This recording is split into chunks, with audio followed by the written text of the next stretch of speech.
Where's the town hall? Is the town hall on the other side? Oh, probably. Right now we're doing some Escobar community.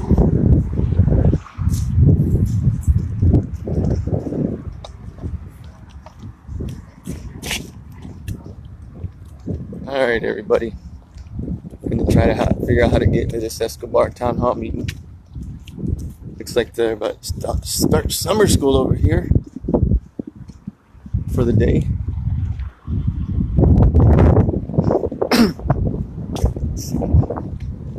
Let's see how I get in this place.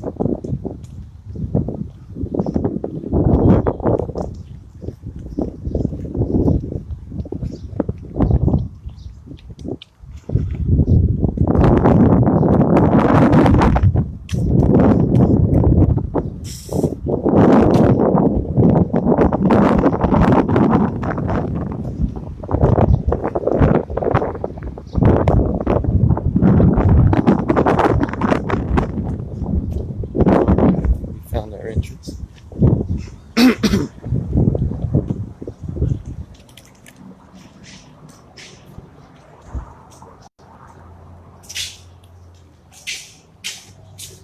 Science prohibited.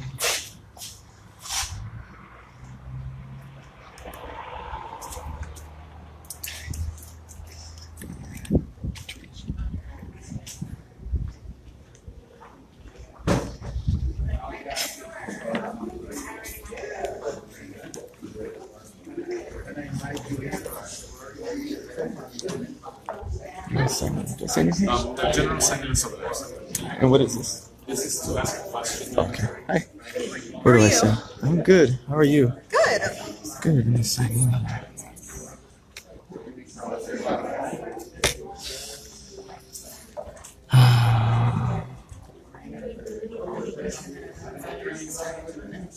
Yes.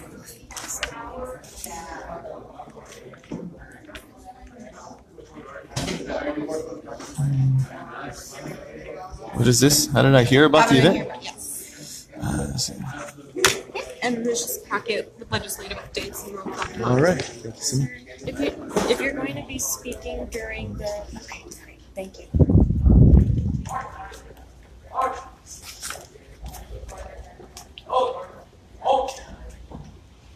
You're going to be fine. Please stand back. Today singing the national anthem is VIA money.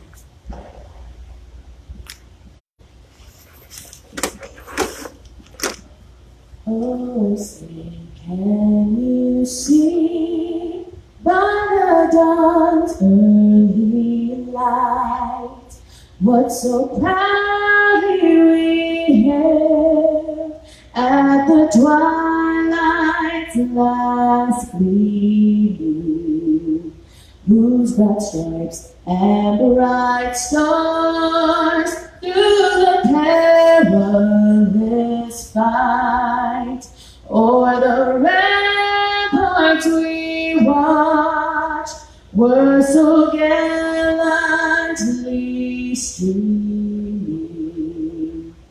And the rocket's red glare, the bombs bursting in air, gave proof through the night that our flag was still there. Oh, say does that star-spangled banner yet wave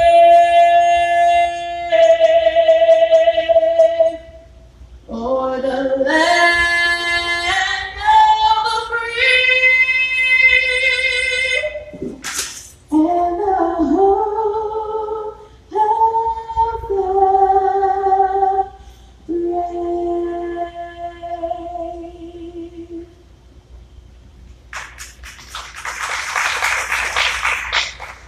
Please join me in reciting the Pledge of Allegiance. I.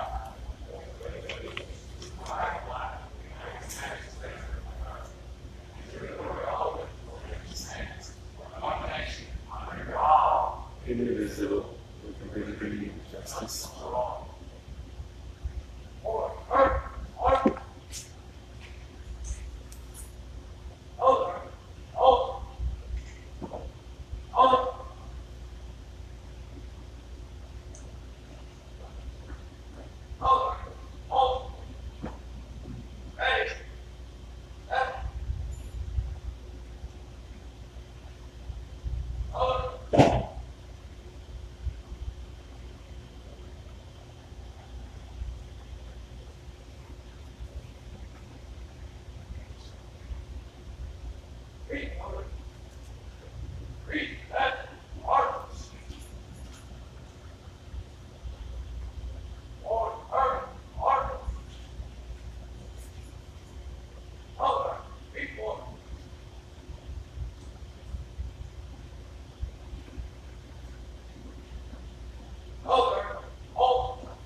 Okay, let's give him a round of applause.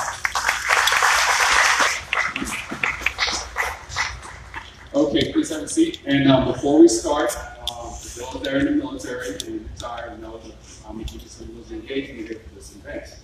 So, in saying that, today our town hall will start with a presentation from the Congresswoman.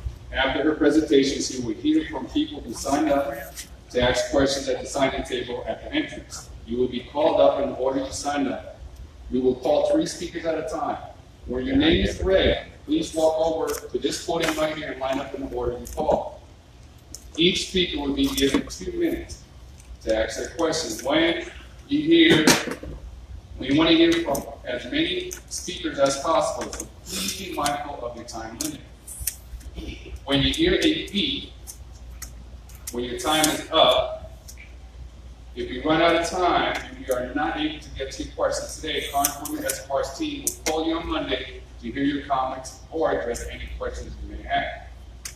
We know that this public forum like these are important in keeping you informed and giving you opportunities to talk to Congresswomen and address your questions, to share your ideas. Excuse me. We might not always agree with each other, but it's important that we are respectful of one another of this forum. We encourage a positive environment for dialogue that will allow everybody the ability to hear and learn from each other. Anyone behaving in a distracted manner will be asked to leave the event. Once again, anyone behaving in a distracted manner will be asked to leave the event. Members of the public are encouraged to take pictures and videotape the presentation. If you are going to do this, please join the media in the back in their designated areas. Please leave any signs of banner in your car so they do not distract from our conversation. And with that said, without further ado, I present to you Congresswoman Veronica Escobar. Thank you, Benito. Good morning, everyone. First, I want to thank you all so much for being here at our second Veterans Town Hall meeting.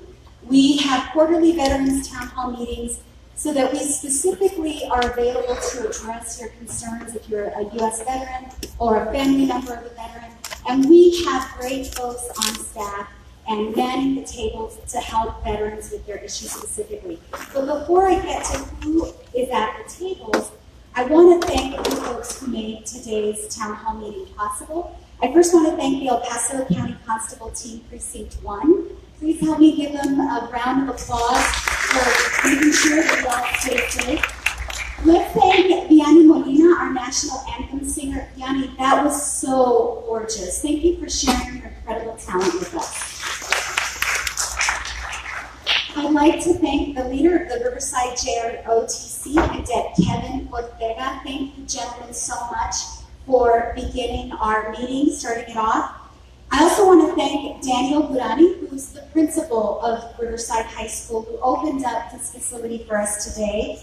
Adriana Marquez, the Student Activities Director here, also has been incredibly helpful. And Lieutenant Raya, the head of security at YISD, also has been very helpful. And I want to tell you who's outside so that veterans who have issues, you know who's available to you out in the tables out there. They're spending their Saturday with us, and I'm very grateful to them for doing that. First, I want to welcome Dr. Brian Thorson, the VA Director's Chief of Staff from the El Paso VA. So, Mr. Thorson, if you wouldn't mind standing up, and he's going to be giving us a presentation in just a little bit. Quick update. Angie Esparza from Veterans Benefits Administration is outside. Jamie Porter from the Fort Bliss National Cemetery. Bruce Beagle, Texas Veterans Leadership Program and the Texas Workforce Commission. Jose Luis Campos from the Small Business Administration, and David Garcia is here as well from the Disabled American Veterans Post 187. So I'm eager to get started because I want you to know what we've been working on in DC. Before we do that, I want to share with you a very quick video, 2-minute video. This week, we celebrated Colonel Robert Bob Chisholm, who received a beautiful plaque at the park in north central El Paso that is named after him. He is a true American hero. I'm so proud to call him a friend. And the week of D-Day was so appropriate to honor him. The week before, I read some remarks on the House floor bragging about our brave El Pasoans. So I'd like to share that with you right now.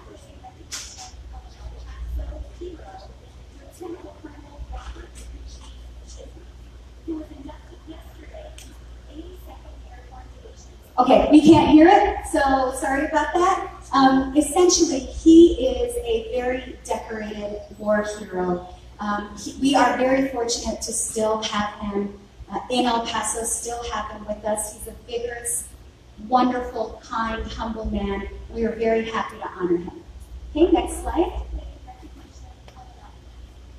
All right, so what are our office's priorities? You all know that I am on the House Armed Services Committee. I'm on two subcommittees on HASC, the Military Personnel Subcommittee as well as the Readiness Subcommittee. And as part of the work that we've been doing with the military personnel, I was very alarmed to learn about the suicide statistics specific to El Paso. Workplace has among the highest in the nation. It was very alarming. And so we asked a number of questions about that during many of our hearings. And we came to learn that the VA only spent last year about 1% of its budget for outreach to vulnerable populations. And so we had some hearings on this issue, and we're able to bring to light some ideas that we are putting into the NDAA, which I will talk about in just a moment. I'm sorry, can you go back real quick? This year's NDAA, the National Defense Authorization Act, is actually going to enhance support for our service members who are vulnerable to suicide. We want to see those rates decrease. One of the things that I asked specifically of our military leadership was that the resources be focused on areas like Fort Bliss where the rates are higher. And so we're working on a plan for that so that wherever we see higher rates of suicide, that's where the vast majority of resources should go. We need to also better understand what exactly is happening here that might be different from other military installations. We also just saw this week on June 6th the implementation of the VA Mission Act. And actually, Mr. Forsman's going to give a super quick update on that. We want to make sure, he's going to explain the purpose of it. I wasn't a member of Congress when this was enacted into law. We want to keep close track of this so that it actually accomplishes what we've been told it's intended to accomplish. Thank you. Thank you, Fran. All right, I'm going to keep this very short. Essentially, I'm going to talk about how it impacts veterans. If we go back just a little bit, the VA over the past 15, 20 years has been using the community medical services to help support VA care. Over that time, we've instituted about 15 or 18 different funding programs. This created problems for you, created problems for us as we went forward. There also were gaps in this care. With the most recent Mission Act, which was passed approximately a year ago and went into effect on the 6th, what it did was it consolidated all of those different programs into basically a single funding program. It took us from having multiple different eligibility criteria down to essentially having three. One for urgent care, one for regular care, and then one for dental care. So down to those three that we have to adhere to as the VA. That urgent care piece was never there before. It now means that you can go out to an urgent care facility within our network, and you can get urgent care for things like colds. Simple things that you might want to see a doctor essentially the same day or the next day. Now, that's not necessarily that the walk-in services we do provide, but many of the times it's closer to you and it's more convenient. So that's a new addition to it. Beyond that, now, most of these things should not change for you much at all. Internally, what Congress has done is really also extended a variety of functions for us to transition this so it gets as seamless as possible going forward. So essentially, we've expanded the care. There's the other thing, which are the timelines. There's two types of eligibility criteria which are into this. One is a drive time, and it's different for primary care versus specialty care, and wait times. And the wait times are 20 days, 28 days. Now, one of the questions that has come up by veterans is, if we can't get into CVA in 20 days or 28 days, whichever is pertinent, do we have to go out? And the answer is no, we do not. It is an option for you as we do these things. Right? Most veterans actually prefer the VA. About 85% prefer to have their services in AAA. And so we really welcome that. We are building services, we're expanding our services, and we're expanding our range thanks to Escobar and a variety of others. So, okay. Thank you so much. And so if you have further questions, if any of you who signed up have questions about the Mission Act, Mr. Forsman will be here to answer any specific questions. And again, we really depend on hearing from you all about what's working and what's not working, so that we can raise any issues in Washington, D.C. as we hear them from you. So let me talk a little bit about the work that we've been doing in anticipation of the NDAA. And by the way, the NDAA, this is the big week for the NDAA. We start on Wednesday morning at 10 a.m. We're likely not to be done until about 2 a.m. the next day, and it goes the whole time. And we start with the base bill, and we work through various amendments from the various committees. Our two committees have worked very hard to try to create a lot of collaboration across the aisle to find bipartisan work that we can do to improve the NDA and improve the lives of our service members and our veterans. So that will be on Wednesday, but in anticipation of that, we urged appropriators to expedite funding to construct a VA clinic near the new William Beaumont Hospital. You all were very clear with me early on. I took a tour of the new Beaumont Hospital in my first month, and veteran after veteran after veteran, service member after service member told me, this is crazy to have such a huge geographic separation between two important healthcare assets. So we have been working very closely with leadership on the House Armed Services Committee. It is number 4 in a list of priorities, building that new clinic, but zero money has been appropriated in the past. It was never put in as a fiscal priority. So we're working to try to rectify that going forward. We were told we could not get it done this NDAA, that it was impossible. So we did a couple of things to kind of lay the groundwork for next year's NDAA so that we could try to access that $400 million that we need. And I'll get to that in just a second.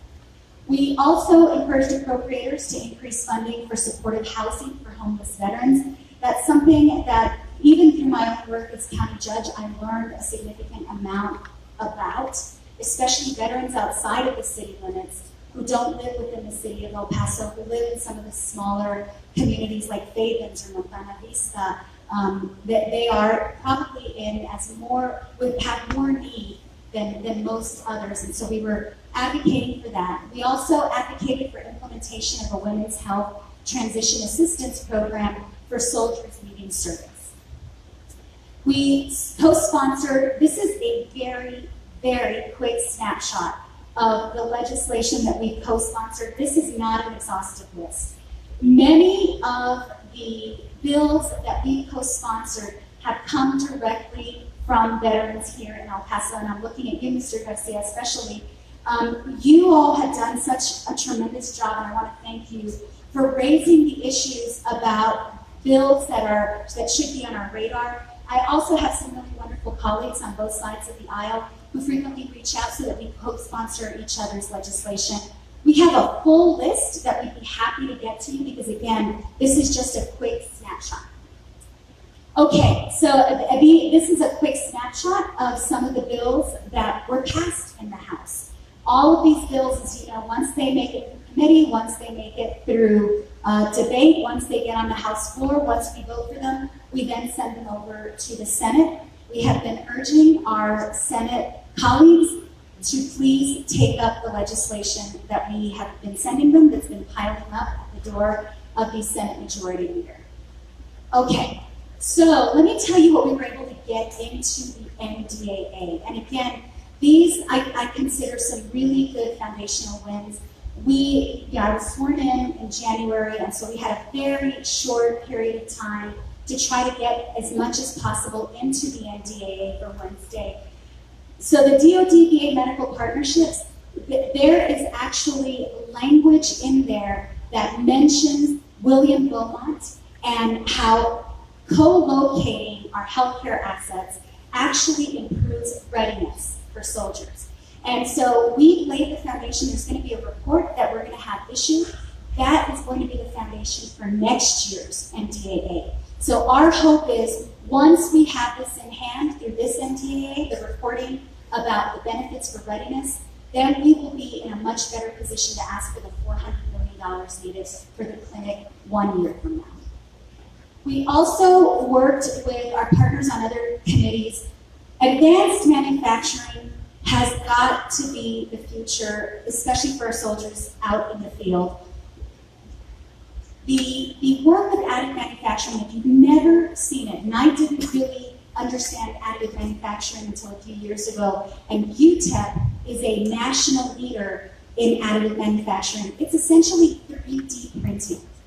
And UTEP has gotten several contracts with DoD contractors to teach soldiers how to use 3D printing to replace parts on their equipment. And so instead of waiting days, instead of the kind of treacherous journey that sometimes when you're out in theater waiting for parts, that we are trying to teach our soldiers how to 3D print some of the parts that they need for weapon systems and for actual vehicles. It is incredible. UTEP again has been a leader. The actual contract that helps UTEP work with many of these partners that help our soldiers, we were able to secure $10 million for that. And so we're hoping that, obviously this isn't going to be in the base bill, we're hoping that this makes it through, but we have done a lot of work teaching our colleagues that additive manufacturing is safer for soldiers, and it's more modern, and it's more helpful. So that was a big win also. Diversity. One of the things that we learned during our hearings was that while in terms of the soldiers, sailors, airmen, and Marines who are coming into service, it's a very diverse population.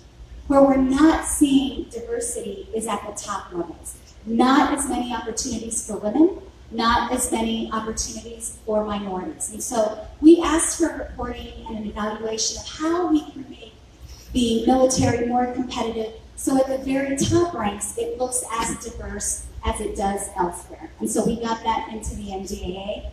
Resiliency. You all have probably read the paper and seen in the news about Camp Lejeune and other military installations that have been badly hit by flooding and by disastrous impacts of climate. And one of the things that we heard over and over again from military leaders was that we have to do a better job preparing for that. It makes us less ready when we aren't prepared to deal with the consequences of severe weather. Fort Bliss has actually been an extraordinary leader in this area with solar and creating sustainability on the military installation. We used Fort Bliss as a model of what can be achieved and what could still be achieved in terms of resiliency. And thankfully, we got a lot of support. And so we're hoping that there will actually be some significant changes that remain in the NDAA as we work through the bill markup on Wednesday. Defense Community Infrastructure Program. This is money that has actually been put aside for communities like ours to help us build roadways and infrastructure that supports the military.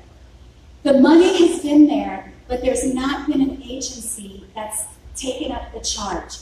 We assigned this to the DoD, and we told them that we want to see that program implemented this year. We think that some of the priorities that we put in there for El Paso stand to benefit from this designation.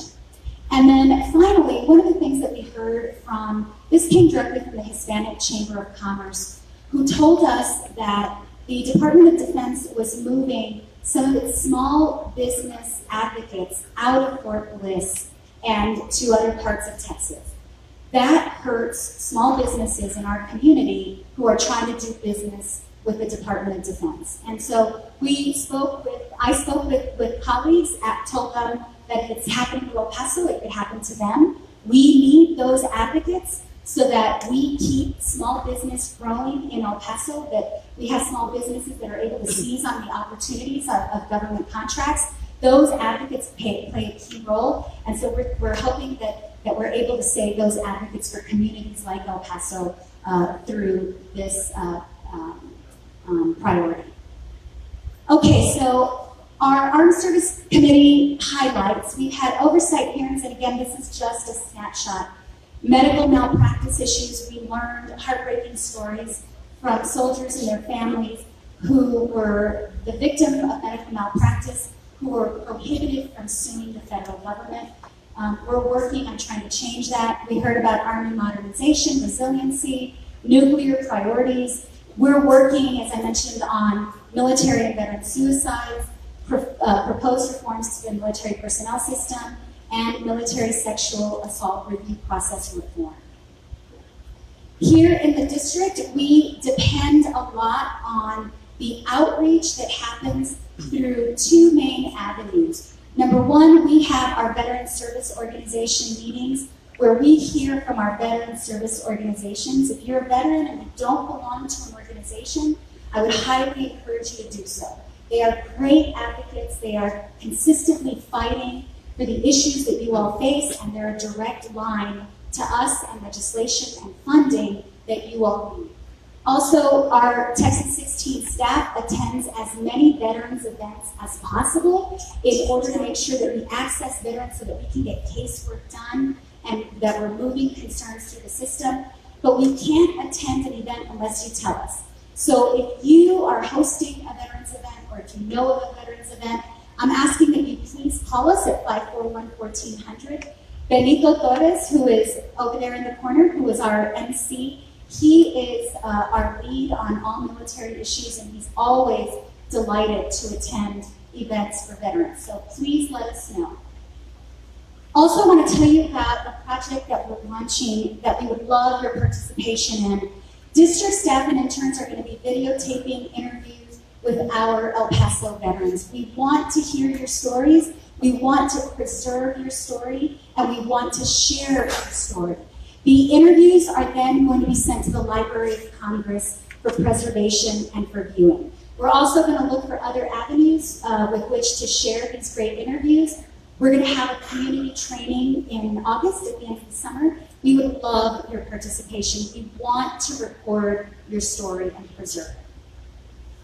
These are our offices here in El Paso and in DC. If you have not signed up for our newsletter, please sign up for our newsletter. I wanted to run through this as quickly as possible so that we can get to your questions. And so I think we are ready now, and I hope you've signed up, and we're going to, again, take you in the order that you've signed up, and we're going to try to get through as many as possible. If we don't get to all of them, you will definitely get a follow-up call from our team. But we're going to try to get to as many, if not all of them.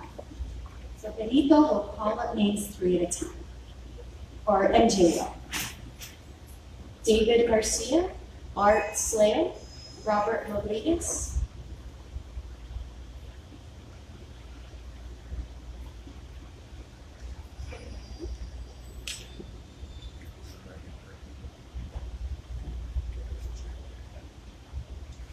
okay. Good morning, Mr. Garcia. 2 hours for break. Greetings, ma'am, Congresswoman, and greetings to all veteran brothers and sisters in the audience who are present here today. Ma'am, I would like to thank your staff for their hard work and dedication for assisting our veteran brothers and sisters on issues that need your congressional help.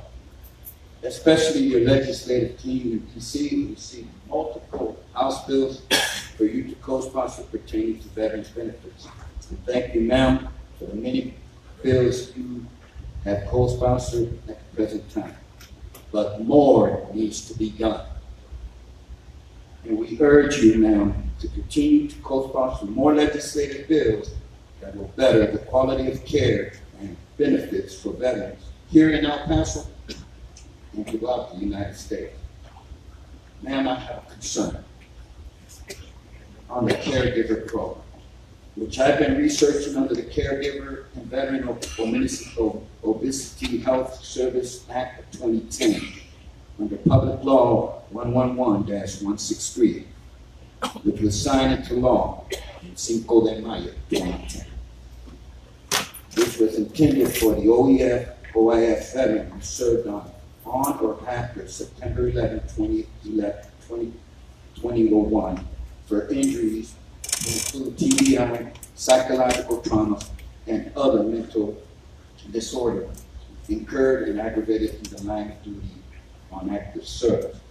I compared the Mission Act of 2018, subtitle C, Family Caregiver, section 161 to 163, which under the Expansion Care for Veteran Act of 2018 only added severely injured, the word, and included on or before May 7th of 1975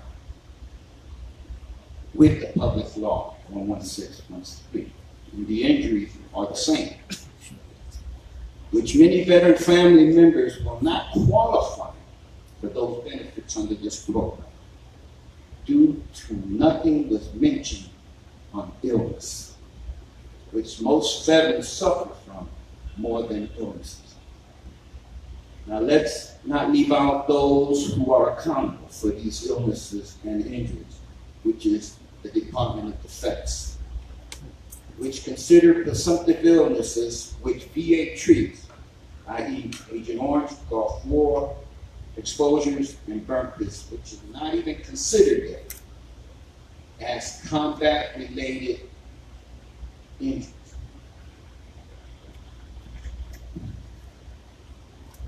Mr. Garcia, thank you for bringing this to our attention. It is advocacy like yours that helps us change these laws. I think my team in DC is probably quickly writing notes as we speak. We will work on it, and then we will circle back with you to let you know what we're doing and progress that we've made. Thank you very much again. Thank you very much. Good morning, sir. Welcome. Hey, my name is Art. Two things you can fix right off the bat. You're military for midnight. When it's 10 o'clock, you're supposed to get there at 9:45. And you code up, get ready for work. Not 10:05. It's a thing. I don't know. So maybe you guys can fix that right now. The next thing is short notice. Look at this. There's more veterans here on Apple. I got my notice. I've been getting my notice to take you through the work. Yesterday I got to work for 3:21 p.m. Fix it. Okay? The next thing is you guys are pushing for $15 an hour, $2,400 plus. Me, I retired last year, 20 years. Master Sergeant, it's pretty great to retire last year. Nobody has that. I retired after 20 years. Anyway, for 20 years, I get $1,943 payment. These guys were losers. In my generation, if you were over 18 and you made minimum wage, you were a loser. You weren't going to make it, you were a loser. You guys are spending too much time on this. They're making $2,400. I'm making $1,943. And even what? The guy that's backbone of the military, he's the point man. He's the one that lives over the burn. He's the rebel. And when we get back, he's the one that burns the human feces. Yeah, he makes $1,554. The loser that you guys want to pay $15 an hour, is a trade, they're stupid, they're lazy. In my opinion, $1,500. Okay. Are you going to make sure that our soldiers, that each one gets $15 an hour too? I'm getting less than the loser. How the hell can that be? I should have just sat on my ass and you guys were raised, paying any so that's your time. Thank you for your questions. We really work hard to try to get the word out as much as possible through veterans organizations, through the media, through our newsletter. We will continue to work harder to try to get, I would love to see these auditoriums filled. So we absolutely will work harder. I commit to you on that. With regard to the $15 an hour, we worked through the Armed Services Committee to increase salaries for soldiers, because I do believe that soldiers merit a pay increase. They are receiving a pay increase through this MDAA. I can't remember off the top of my head just how much, but I'm happy to get back to you on that. $15 an hour. Well, no one's getting $15 an hour right now. I don't know, I can't answer your question. We will circle back with you to find out how much that salary increase was for soldiers. But yes, if we raise the national minimum wage to $15 an hour, no one should be excluded.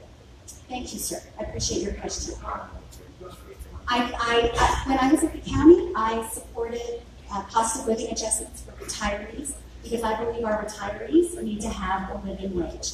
So I would be supportive. All right, next person. After Mr. Robert Rodriguez, it's Enrique Yanez, Bill Hart, and Jason Galvin. Yes, I just want to remind the audience, please refrain from using profanity. Good morning, sir. Welcome. Thank you for this interview. I'd like to comment that the nursing of the VA has been really good for her. I praised my provider and also her nursing staff. It's been really great to me. The last town hall meeting, I had some concerns about my referrals. And I talked to somebody and they went ahead and got my phone number.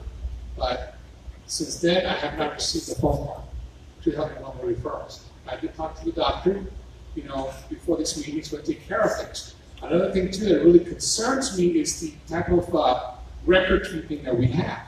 I know that BOMA doesn't talk to the VA or VA doesn't talk to BOMA. And a lot of times too, the outside providers do and do not send the information to the VA, and sometimes the VA doesn't record this information correctly. Now, for a veteran to receive any type of compensation, he has to have medical evidence. Now, this is really hindering the veteran and his benefits and his way of life. So that's something that we really have to pay attention to. We can do all these things, but if this doesn't come back to our records, how can we prove? And also it's part of being, distressed and sad and preoccupied. Okay, and that's about it. Thank you for sharing that, sir. I will make sure that we call you back. We'll call you back on Monday. And so I want to make sure that we get your number. So if Susie or Diana can make sure to get his number. And thank you for raising that issue, the record keeping. It's these issues that help us go back to DC and kind of do a little bit more due diligence and see if we can change things either administratively or if it's going to take legislation. Thank you. Good morning. Good morning, man. I just had two comments to make since I found out. Why wasn't $400 million allocated for the VA outpatient clinic? Why? Is there not enough funds, or the budget ran over, whatever? But that's one. Number two, all I have is I'm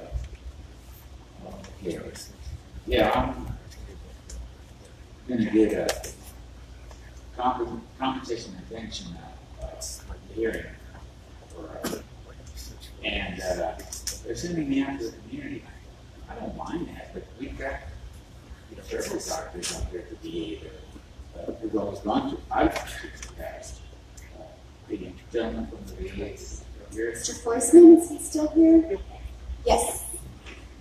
Yeah. CMDA exam on the outside, but then there's practitioner. And I don't know why they're doing this. I guess it's some of the choice program, or there's not enough doctors there at the CMDA office. That's all I have. Thank you, Mr. Forsman. Did you want to address that second question? And then your first question was about the $400 million, and I'll get to that. Thank you.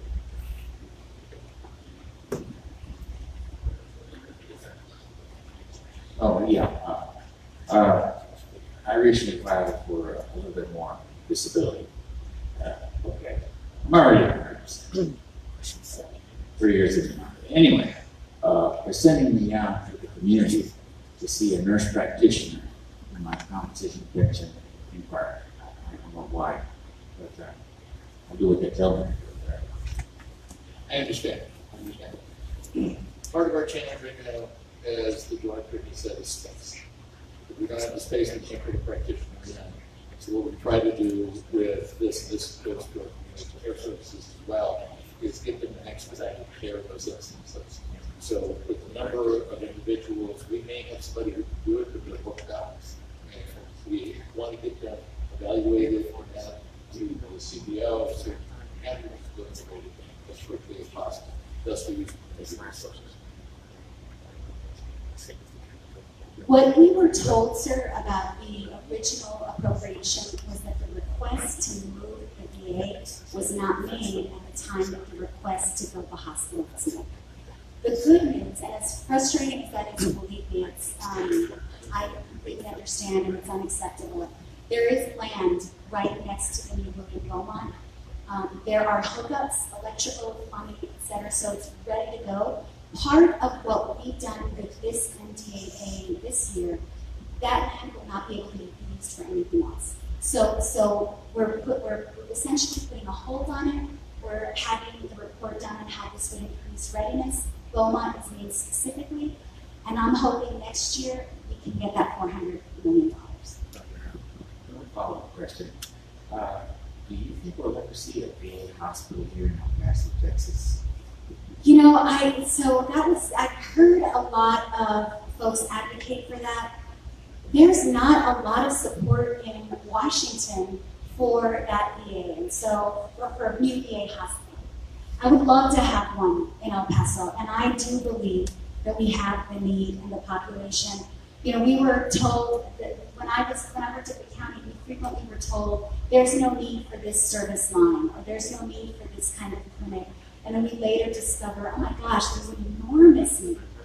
And I feel that that's probably the same thing with a new VA hospital. Although we keep getting turned down, it will not stop being a priority. Thank you. Mr. Hart is next. So I'm going to come to you, Mr. Hart. Let's see. Have a seat, sir. You good? Good morning. Good morning, Congressman. My purpose at this time is to say how we can finally put an end to the war in Afghanistan. 16, 17 years, whatever it is, it's not rational defensible. We need to learn some lessons from before. There was an article in the El Paso Times, I think it was late April, and it said that the Taliban was getting ready for a spring offensive. That's not how you negotiate it. Who's kidding who? Leadership. We need better leadership. We need more realistic leadership. The fact remains that during the Second World War, we recently finished some events about the 75th anniversary of the Normandy landing. During the Second World War, we knew that we couldn't negotiate with the Nazis or the fascists or the Imperial Japanese. We settled it by stepping on them the way you'd step on a grape. That's what war is about. It's not a sport. It's not a game. That's right. Now, they're getting weapons from somewhere. The Russians, the Chinese, the Iranians, but they won't give it to them. They sell it. Where is the money coming from? There are too many Afghan farmers that are not growing fruits and vegetables. That's right. Lumber is cheap. We need a plan. It's not a complex plan. It involves building bleachers. It also involves C-130s, and they're good aircraft, but they're almost as old as I am. That's what we're talking. And what we do is you get crews in the cockpits, and you seal the cockpits, and the crews have parachutes. And the cargo beds are filled with Agent Orange. The big mistake a half century ago was we used Agent Orange before we knew what we were doing, which is why there are so many American casualties.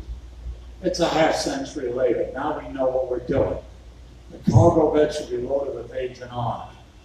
And you build those bleachers, and you pick 4 or 5 sizable areas, and you get all the farmers in those bleachers, and their families, and their pets, and their chickens. Get everybody out of there.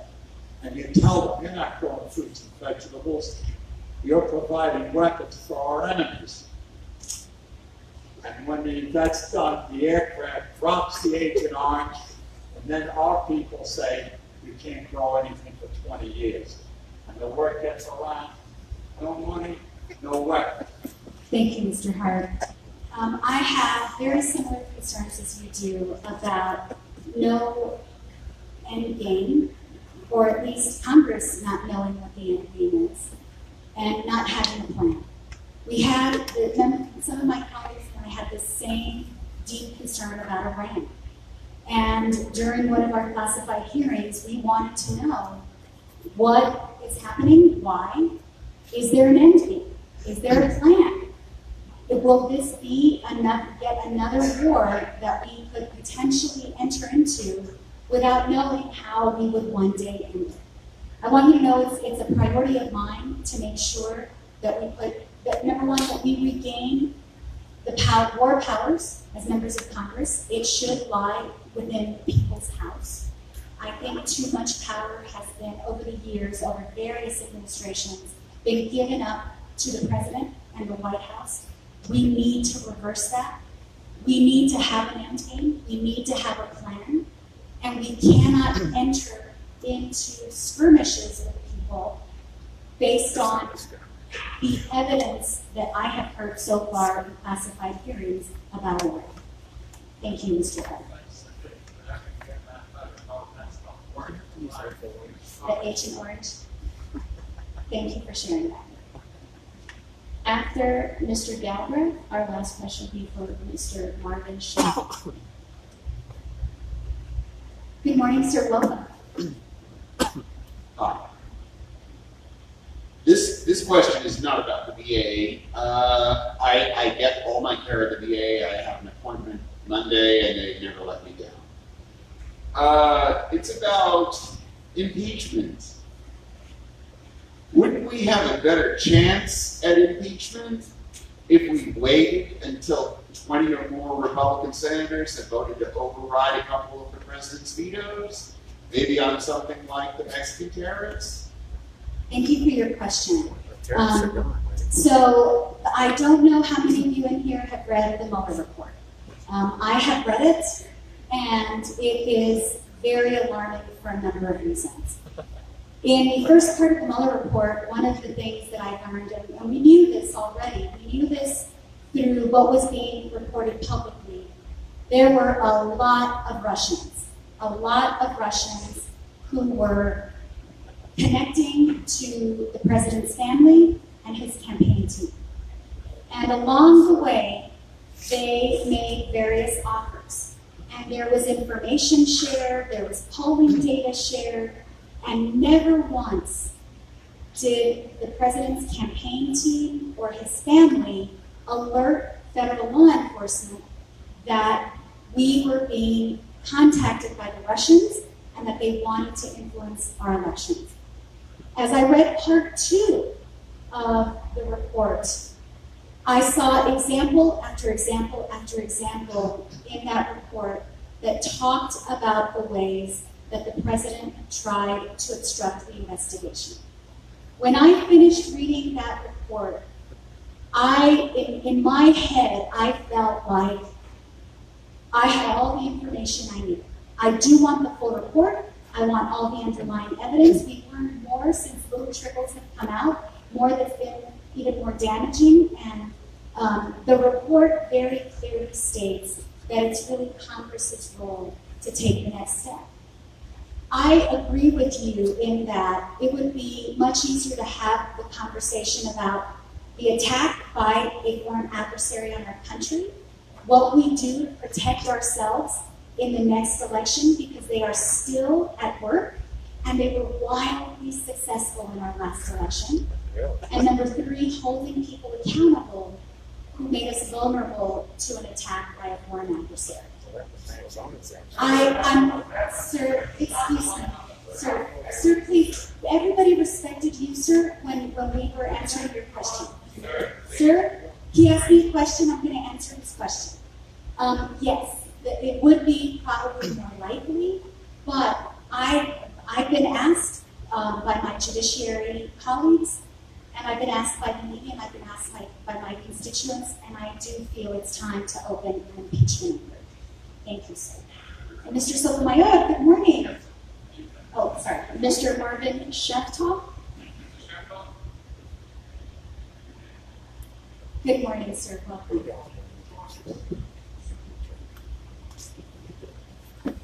Good morning. My concern is dealing at VA. Recently, I was prescribed a lot of medication. And some of the VA covered, some that VA did not cover. And I wonder why you got a law that another government agency cannot bill another government agency for those medications. For example, I have TRICARE for life. I have Medicare.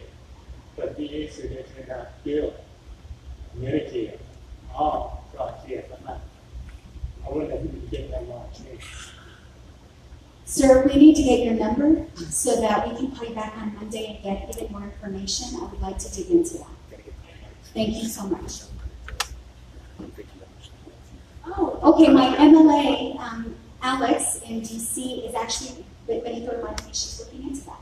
But I still want to get your number so that we can circle back with you. Okay, thank you. Good morning, sir, welcome. Last but not least, and I'm not Trump. My apology for certain veterans that have their opinion. We need to respect the Congresswoman, first of all. To you, Bill, with all due respect, don't use the Agent Orange. You don't know the after effects that it has on the people that we fought against that were innocent. There's better ways of doing this. I, as a veteran, and a lot of you guys know me, I'm an advocate. I'm a different advocate.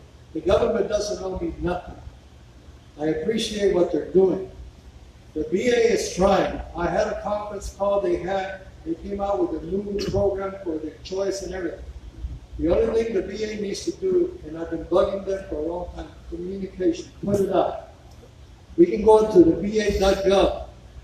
Now to you, Congress lady, with all due respect, the hospital issue has been going on for a long time. We have those that are retired that like to use the TRICARE. Okay, we don't have enough veterans, my understanding, to, how do you call it, justify having a hospital. My question is, you say there's a property next to Bowman. Can you first tell me, is it true by September of next year, this hospital's going to open?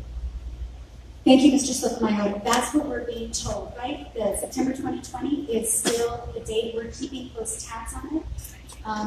We are going to hold them to that date.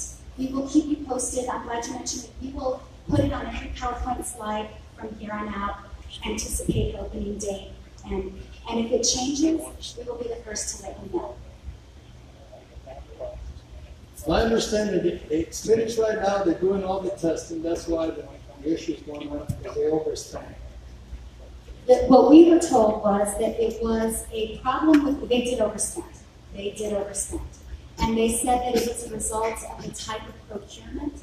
And I asked a question at our meeting about who would be held accountable for that, and I've yet to get a response. In every other walk of life, mistakes that big require accountability. And the challenge that I'm seeing in the federal government is mistakes are being made in various agencies. There's no accountability, and that has to stop. Veterans, they're doing their best. They're doing their best to take care of it. Yes, we have issues. Don't like me, I don't care. But let's work together instead of criticizing them. Thank you. Thank you, Mr. Sotomayor. Thank you all so much for coming out. Again, we depend on all of you to let us know what the issues and challenges are that you and your family members are facing. That helps us either change legislation or deal administratively with some of these challenges.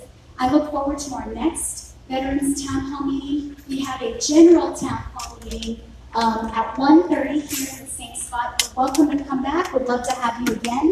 And thank you for your service. Thank you for everything you do for our country, for our community, and God bless America. Thank you all very much. How you doing? Oh.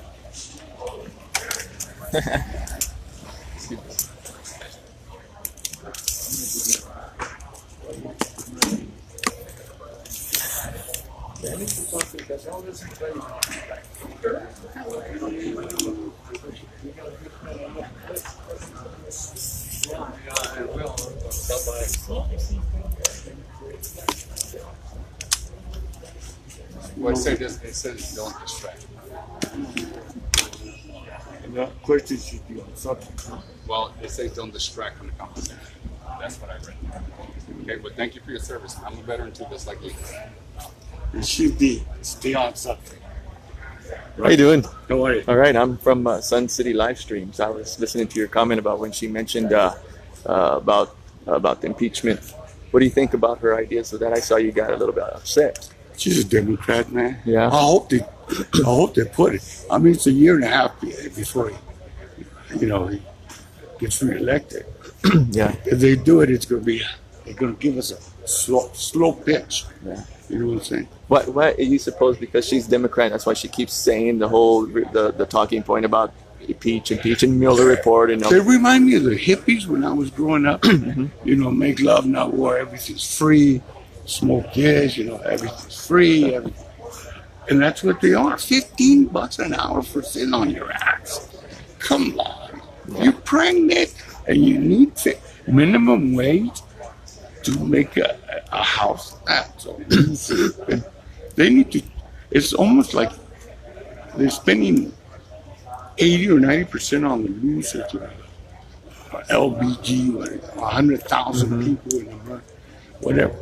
But they need to turn it around. Put 80% attention to the taxpayer, the one that did everything right. Yeah, I agree. And 20% on the losers. Yeah, you know, I did some research on the minimum wage. There's some states like California and Washington that already have minimum at 12. It's going up to 15. The problem they're seeing is that it's intended to help the poor, right? Yeah. But it doesn't work that way. What happens is college graduates end up taking those jobs because they can't find jobs in their field, so they work for the $15, and the poor people get left out. And McDonald's now. Yeah. There's a thing where I don't have to speak to him. Yeah, you have the machine there. I wonder why. Yeah. When you can't afford to pay for an employee, you put a machine in that's cost. My breakfast this morning was like $8-9. Imagine $15 an hour. Yeah, they would have to increase prices, of course. All right. I don't know what the hell's wrong with people. I see old people at McDonald's. I should be seeing the young teenagers, the ones working in high school, getting their act together, but I see grown-up adults, married people with kids, working and I gotta help them out. Right. We're in a position, I think, right now in the United States where, the minority voices, the ones they scream the loudest, so they're getting the most attention. Oh my God. They're going crazy. They want a board when you graduate high school pretty soon. I mean, they want a board till the day of birth. Yeah. It's getting pretty crazy on that side. Why don't they teach you how to give them a pill or yeah. learn how to swallow? Sure. Sure. Yeah. So what brought you here today? I just wanted to voice that $15. Yeah. I'm making more than that private. Yeah. Yeah, she's gonna have another right now. I know, I'll be here. Okay. There should be. You know what? This hat scares the shit out of me. Yeah, people were asking on live stream. They saw you I was back there filming. They saw you. They asked what kind of hat that was. They figured it was, and it's a MAGA hat. Yeah, that guy over there freaked out. Did you see the cop come over here when I told him they should stay on track? It's the hat, man, the power. When I go to talk, Chico's talking to everybody. They're just weird. All right. So what's your name? Art. Yeah. Ben. We're like I said, I'm from Sun City Live Streams. No. So if we're on Facebook. Dude, all I know is how to use a phone. All right. I'm from the old generation. Well, you're going nationwide right now. Oh, am I? Yeah, you're live right now. Oh, where are you guys? You got people from around the country watching right now. So. Yeah. So let's start a trend. Instead of telling the veterans thank you for your service, throw them a joint. Because my arthritis is kicking my butt. Yeah. So guys, if you see a veteran, throw him a chuck. Yeah. Thank you All for right, your guys, service. take I'm a care. veteran myself. So Are you? I did 5 years. I couldn't handle it like you some of you tough guys did. I got in and got out, man. I was like, no. Well, that was the old army where you don't remember what the hell you did. What I did 3 more years, I don't remember signing up. Kidding. All right, well, take care. All right, see you in a few hours. All right, you'll be here too. Yeah, I'm gonna be here. All right, everybody.